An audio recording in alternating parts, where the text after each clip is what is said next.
Repubulika ya Demokarasi ya Kongo yarasizoye nyuma yaho Louise Mushikiwabo u Rwanda rumaze kwemeza ko ruzongera kumutanga umukandida wo kongera kuyobora umuryango w'ibihugu bikoresha ururimi rw'igifaransa francophonie.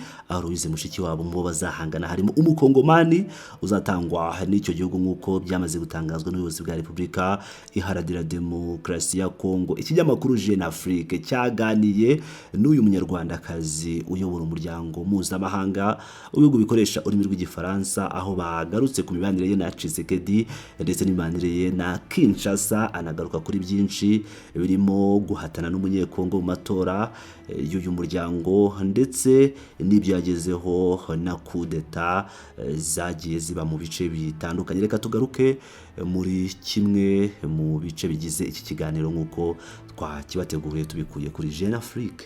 Rero uyu munyarwandakazi Louise Mushikiwabo akaba ashobora guca agahigo k'umunyasenegale Abdou Diouf ko kuyobora umuryango w'ibihugu bikoresha igifaransa manda 3 nyuma yaho muri Mutarama 2026 guverinoma y'u Rwanda yiyemeje ko izongera gutanga kandidatire ye.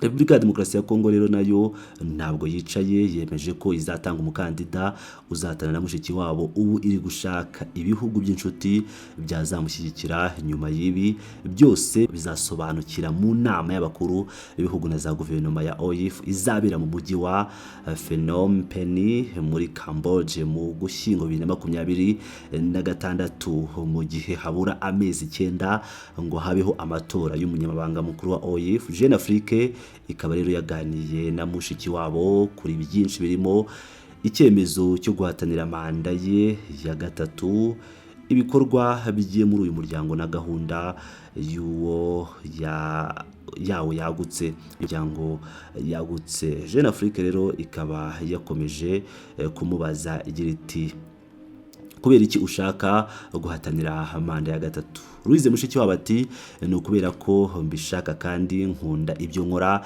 ntekereza ko ngifite umusanzu mwinshi wo gutanga. Manda yanjye yari yiminduka n'imiyoborere y'imbere mu muryango, gusa yakomwe mu nkokora n'icyorezo cya COVID-19, ariko byadufashije gushyira ku murongo umuryango.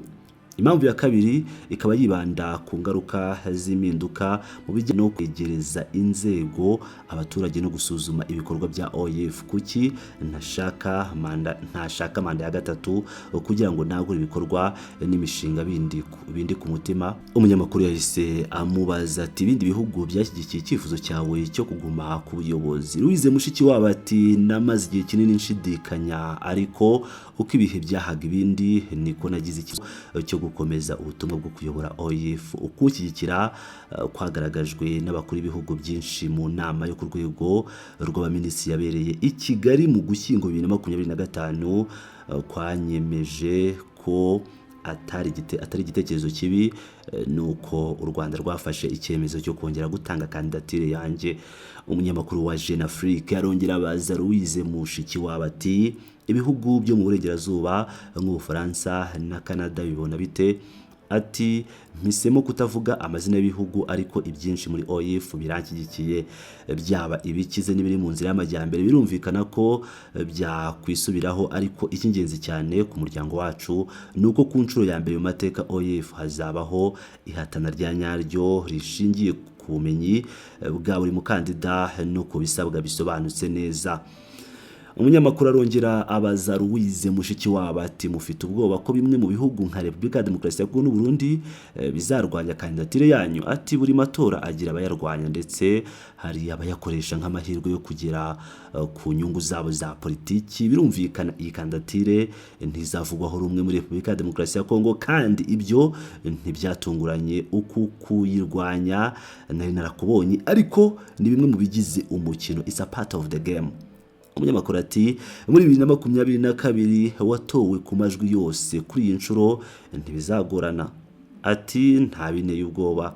Umunyamakuru ati amakuru dufite nuko Kinshasa iri kwitegura gutanga umukandida wayo. Ati ni byiza, ibihugu bizabasha kwihitiramo mu bireke bizatore. Mu by'ukuri ntekereza ko guhatana ari byiza kuri OIF, bizana impinduka mu muryango wacu. Ni byiza, nge nta gihunga mfite kuri kandidatire ndetse n'aya umunyamakuru wa Jeune Afrique arongera amubaza ati wasobanura ute umubano wawe na leta ya Kinshasa? Ati si ibanga kuba umunyarwandakazi ayoboye umuryango wa OIF ntibishimisha leta ya Kinshasa, birababaje. Perezida Felix Tshisekedi ni umwe mu bakuru b'ibihugu ba mbere nasuye ubwo nageraga muri OIF, nyuma twahuriye kenshi i Paris, Addis Ababa, Washington, none ntagishaka ko duhura. Uyu munyamakuru wa Jeune Afrique arongera ati none ntukijya i Kinshasa nubwo ari umurwa ukoresha igifaransa cyane? Ati kubera ko Kinshasa itantumira, abanyekongo baramutse bantumiye najyayo.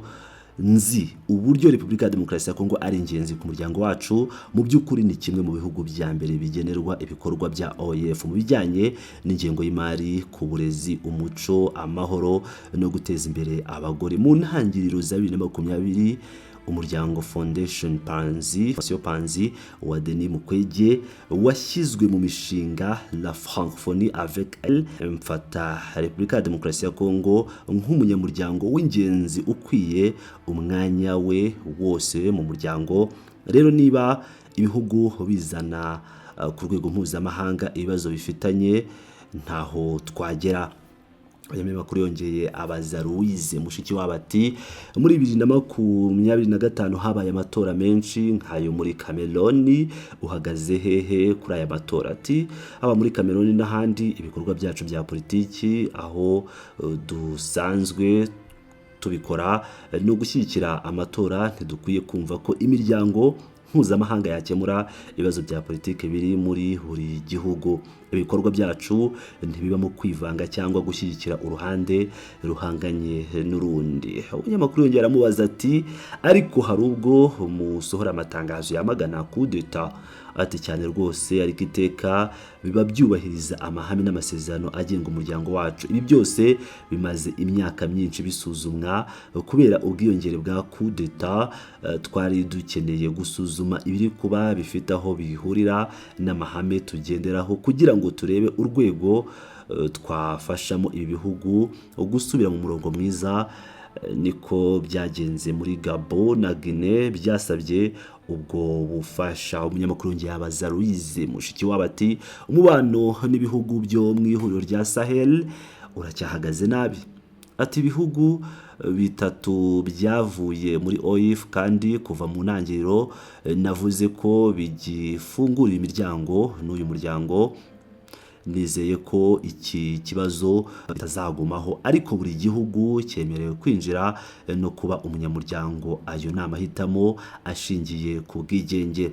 Umunyamakuru ahita amubaza ati ese hari ibiganiro biri kuba? Ati ubu ntabyo, tugomba kureka ibihugu bikifatira icyemezo. Ubwo tuzumva ko igihe gikwiye tuzagerageza kongera kubijyamo. Ni ikibazo kimbabaza. Ndagira ngo mbibutse ko Niger iri mu banyamuryango bashinze uyu muryango kandi ko amahame y'ingenzi ya politike yacu yemerejwe i Bamako muri Mali. Arongera ati umunyamakuru nyine abaza Louise Mushikiwabo ati kuva waza muri 2018 washatse kongerera imbaraga uruhare rwa OIF mu rwego rwa diplomasi no gushaka uko yagira agaciro kurushaho, ibyo wabisobanura uti? OIF ati nako si OIF ahubwo n'umuyobozi wayo ari we Louise Mushikiwabo ati OIF yakora ibirenze ibyo ikora uyu munsi. Nshingiye ku byo nabonye kuri uyu muryango muri manda ebyiri, navuga ko mu rwego rwa politike inyongera agaciro yacu ishingiye kuri diplomasi yo kwizerana itabanje gusakuza. OIF yakirwa neza n'ibihugu binyamuryango n'indi miryango nkayo. Ntidufite gahunda iremereye nk'indi miryango, ntidushaka gutanga amasomo bidasanzwe muri iki gihe. Ubushobozi bwa OIF bwo guteza imbere ibikorwa runaka bugomba gukoreshwa cyane bukabyazwa umusaruro kurushaho. Umunyamakuru yakomeje agira ati iki ni kijyanye n'urwego rw'ubukungu cyari kimwe mu byo mwashyize imbere. Ati gahunda y'ubukungu ya Francophonie irahari kandi irakenewe cyane. Abakora mu nzego z'ubukungu bose, cyane cyane ibigo bito n'iby'imari iciriritse, bumva batekanye kubera ubufasha bwacu. Gahunda y'ibikorwa byacu by'ubukungu n'ubucuruzi igenda neza cyane, kandi Djibouti izakira inama y'ubukungu mu mpera z'uyu mwaka.